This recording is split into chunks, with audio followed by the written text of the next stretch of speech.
All right, buckle up, everybody. We're diving headfirst into a world of, well, let's just say the strange and the unexplained. The world of the SCP Foundation. That's right. We're talking about a fictional organization, of course, but one that's captivated the imaginations of, well, a lot of people. Oh, definitely. And for good reason. We're talking about thousands of documented cases, these so-called SCPs. Creatures, objects, even concepts, all defying the natural laws we think we know. Yeah, and all carefully cataloged and contained, or at least that's what the Foundation would have us believe. Right. But as with any good story, there's always more than meets the eye. It's like, where do you even start with something this massive? Right, over 3,000 documented SCPs. It's a bit overwhelming, to say the least. So maybe a good place to start is with, well, how does the Foundation even try to make sense of all this? Okay, so the Foundation uses a classification system, to try and assess the level of threat each SCP poses. The main ones are Keter, Euclid, and Safe. Safe. I mean, it's all relative, right? Like our sources even compare a safe SCP to a nuclear weapon. Yeah, with the safety on, of course. But still, technically contained, but capable of some serious damage if things go wrong. And then you have Euclid, which is, what, unpredictable. Like they know it's dangerous, but not exactly how or why. Exactly. And then, at the top of the danger scale, you have Keter, the most difficult to contain, often posing a serious threat to humanity as we know it. And just to make things even more interesting, there are special classifications too, like Thaumiel. Dalmiel. Okay, that's a new one. What's that all about? Basically, it means they can use one SCP to contain another, the enemy of my enemy and all that. But, playing with fire a bit, wouldn't you say? Oh, for sure. So we've got this organization, this SCP Foundation, obsessed with control, trying to keep a lid on all these, well, anomalies. But let's get to the stars of the show, the SCPs themselves. What are some of the standout cases? All right, let's start with a classic. SCP-173, the sculpture. It's, well, imagine a statue, a large concrete statue. Looks a bit like a, well, baby. Okay. Creepy, but not exactly terrifying. Yeah. I mean, it's just a statue. Ah, but there's a twist. You see, it moves, but only when you're not looking at it. And if it catches you, well, It attacks. let's just say you don't want to break eye contact. Blink and you're in trouble. Seriously. That's how it works. Yeah, and the Foundation, they have this whole elaborate protocol for dealing with it. 3-person cleaning crew, constant visual contact. I mean, it's kind of absurd when you think about it. Wait, a cleaning crew? What's there to clean? It's a concrete statue. Well, according to the file, it leaves behind a rather unpleasant mix of blood and feces. Oh, okay. That's disturbing. Yeah. It's classified as Euclid, by the way. Unpredictable. They know the rules of the game, but not what it's ultimately after. Just imagine the psychological toll on the personnel assigned to it, staring at this thing all day, every day, knowing that if you look away for even a second... Yeah, no thanks. I'd rather not. Okay, so creepy statue, check. What else have we got? Give me something a little less messy. All right, how about something a little more sparkly? SCP-409, the Crystal Plague. Oh, I'm already feeling a bit nervous about this one. Sparkly usually means dangerous in the world of SCPs. You'd be right to be nervous. It's a beautiful crystal, shimmering, almost hypnotic, but anything it touches, well, it crystallizes. Okay, like it turns things into crystal. Exactly. And it's not a quick process. It spreads slowly, about 2.5 centimeters per minute. Imagine that feeling creeping across your skin, turning your flesh to crystal. And there's no stopping it, right? Like once it starts. Well, they've tried severing infected limbs, but the crystallization just keeps going. Even fragments, tiny shards of this crystal can spread the plague. It's a chain reaction waiting to happen. So no cure then? Well, there is one potential solution. SCP-500, the universal panacea, they say one pill can cure anything, even the crystal plague. Sounds almost too good to be true. What's the catch? Limited supply. They only have a handful of these pills and no idea how to make more. Talk about an ethical dilemma, right? Who gets to live, who doesn't? Yeah, that's a heavy one. Okay, I'm ready for another one. Hit me with your next SCP. All right, how about something a bit more, shall we say, robust? SCP-682, the hard-to-destroy reptile. Hard to destroy. That doesn't sound promising. What is it, some kind of like super lizard? Think more along the lines of a giant reptilian creature, like a massive alligator. And its defining characteristic is right there in the name. It's virtually indestructible. Indestructible. Great. Just what we need. And they've tried to destroy it, right? Oh, they've tried everything. Incineration, acid, even reality-bending SCPs. The file mentions 17 escape attempts. 17. And it always comes back. What what is this thing weighed? That's what the Foundation is desperately trying to figure out. But here's the really unsettling part. SCP-682 can communicate, and its stated goal is the destruction of all of humanity. It talks, and it wants to destroy us all. Okay, now I'm officially creeped out. That has to be a Keter, right? Actually, no. It's classified as thaumiel. Remember we talked about that? It's so dangerous that they're considering using it to contain other SCPs. So they're fighting fire with fire. That's a bold strategy. Yeah. You could say that. It's a delicate balance, keeping this thing contained while also potentially using it as a weapon. Yeah, I wouldn't want to be the one making those decisions.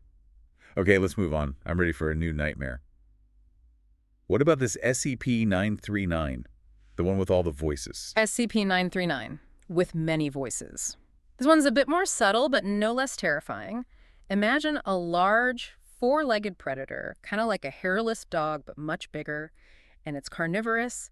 But here's the thing, it has no vital organs. It eats, but doesn't need to. No vital organs. That's just creepy. And it mimics voices. How does that work? It uses the voices of its victims to lure in prey. Imagine hearing the voice of a loved one calling out to you in the darkness, and then you find this thing. That's messed up, playing in our emotions like that. And how do they reproduce? Oh, this is where it gets even creepier. They lay eggs, and these eggs, they hatch into seemingly human infants. They develop normally until about the age of 8. And then what happens then? Well, let's just say the illusion drops. And they reveal their true nature. 8 years. Imagine raising a child for 8 years thinking they're human, and then that's just cruel. And speaking of cruel, the Foundation actually tried to weaponize these things. You know how they love to experiment? What, like using their voices as some kind of psychological weapon? They tried using their breath. Apparently it causes temporary unconsciousness. Perfect for crowd control, right? Yeah, except it always backfires. What happened this time? Did people mutate? Worse, they started disappearing, no trace, no explanation, just gone. Vanishing into thin air. And of course the Foundation had to cover it up, right? Of course. Business as usual. Which begs the question, if you were investigating a missing persons case and heard stories of strange voices in the area, would you keep digging? Honestly, I think I'd call in sick. Some things are better left unknown. Okay, one last SCP for today. I can't take much more of this. All right, how about one that literally keeps you up at night? SCP-966, Sleep Killer. Oh, great. That sounds reassuring. What does this one do? Sucks the sleep out of you. Not quite, but it's pretty close. It's this, well, imagine a skeletal humanoid, almost like a walking corpse. And it uses sound waves to permanently deprive its victims of sleep. So, no sleep.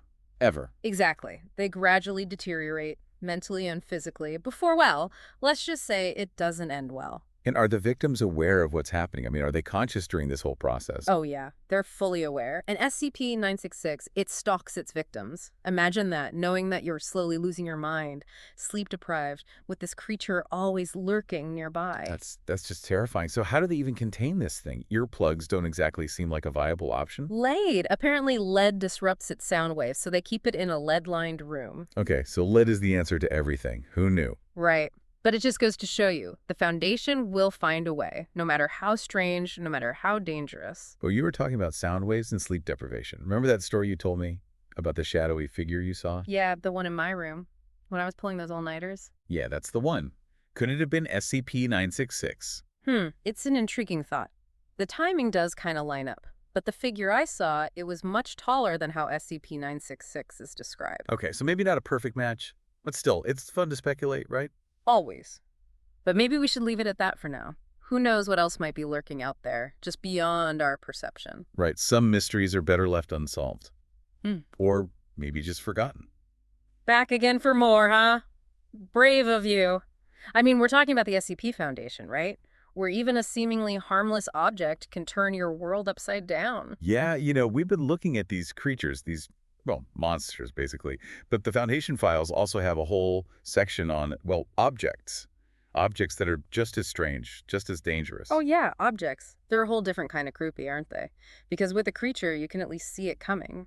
But an object, well, it just sits there waiting. Waiting to, what, spring to life? Turn on us. Yeah, could be anything, really.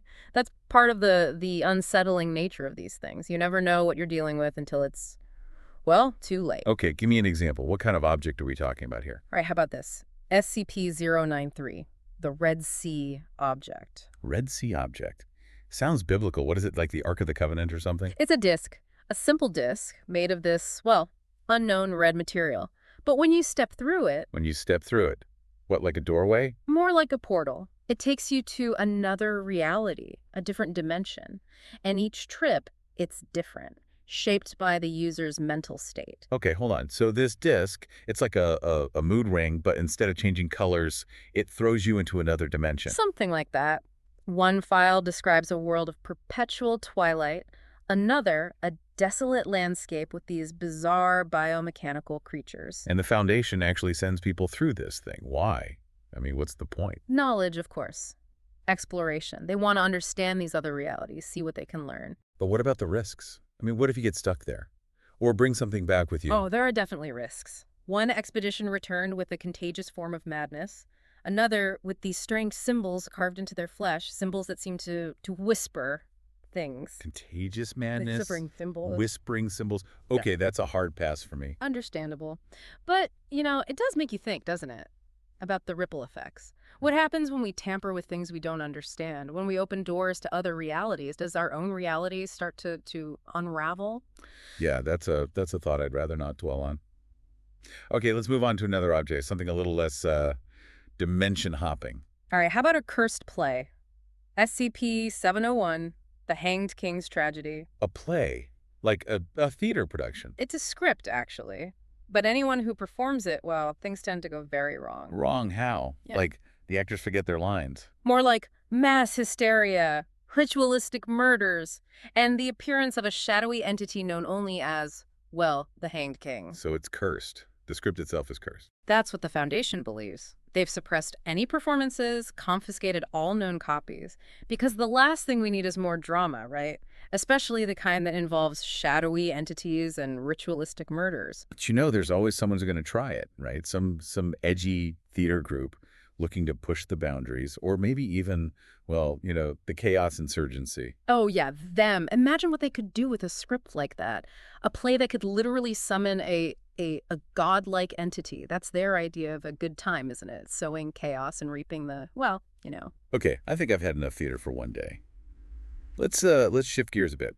What about something really big, something massive? Massive, you say. All right, how about SCP-169, the Leviathan? The Leviathan. Okay, that sounds big. What are we talking about here? Like a giant whale? Think bigger, much bigger. We're talking a marine arthropod thousands of kilometers long.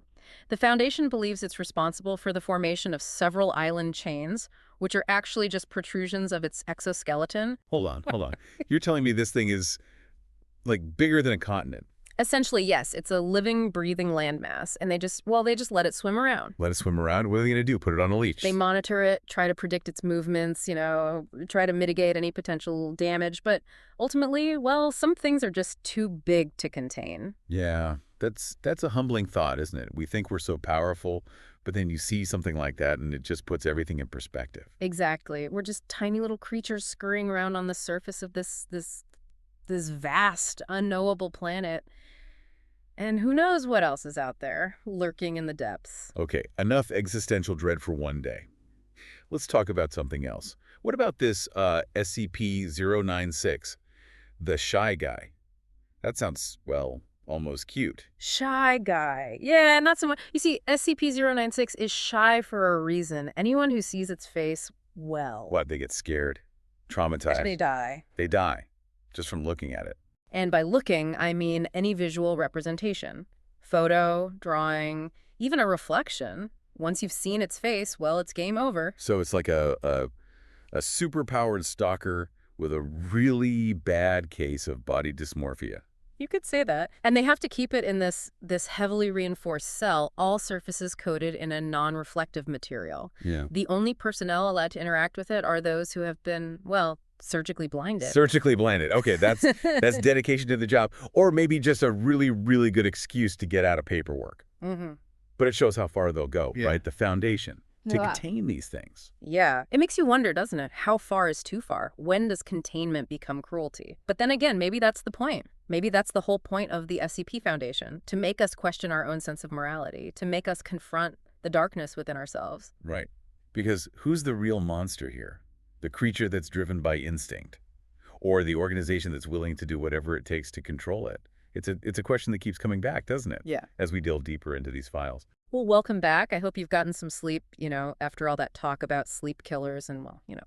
I slept with the lights on, let's just say that. But seriously, as we dig deeper into these SCP files, it's becoming clear that this isn't just about monsters and weird objects. It's about something more, something bigger. Oh, absolutely. The SCP Foundation, when you really think about it, it's a reflection of us, of humanity, our fears, our need to control the world around us, even when we know we can't. Yeah, the more we learn about these SCPs, the more it feels like we're looking in a mirror. Yeah.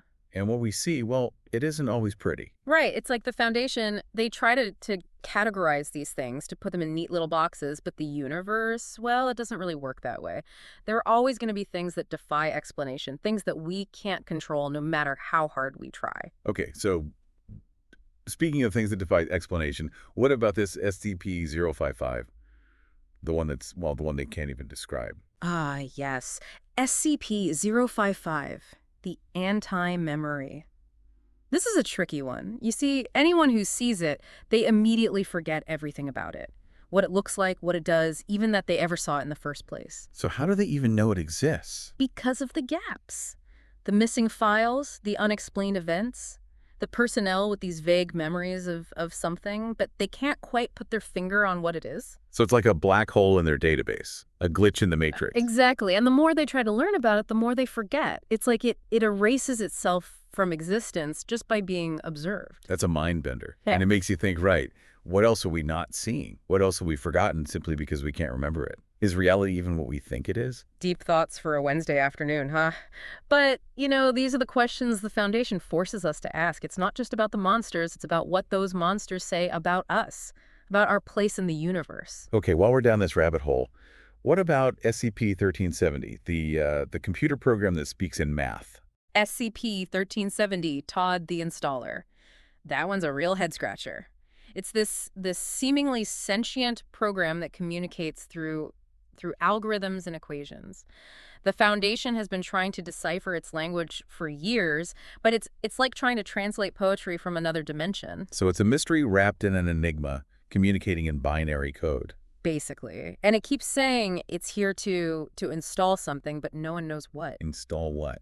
A virus. An update to reality. That's the million-dollar question. Maybe it's something good. Maybe it's something that will destroy us all. We just don't know. And that's the essence of the SCP Foundation, isn't it? We're constantly on the edge of discovery, but that discovery could lead to salvation or to annihilation. We just don't know. I don't know about you, but I'm starting to think ignorance is bliss. Maybe. But then again, if we didn't have the Foundation, who would protect us from these things? Who would stand between us and the unknown? I guess that's the paradox, isn't it? We need the Foundation, but at the same time, they represent everything we fear. The loss of control, the fragility of our reality. Right. They're a constant reminder that we're not as in charge as we like to think we are, that there are forces at play that we can't even begin to comprehend. Well, that's a cheery thought to end on. Yeah. But hey, it's been an enlightening deep dive, to say the least. Enlightening and maybe a little terrifying, but hey, that's the SCP Foundation for you. It makes you think, it makes you question, and it definitely makes you appreciate the normalcy of everyday life. Right, because who knows what's lurking just around the corner, just beyond our perception. Maybe a concrete statue that moves when you blink, or a crystal that turns you to stone, or maybe, just maybe, something far stranger, something we can't even imagine. So sleep tight, everyone, and don't forget to check under the bed. You never know what might be hiding there.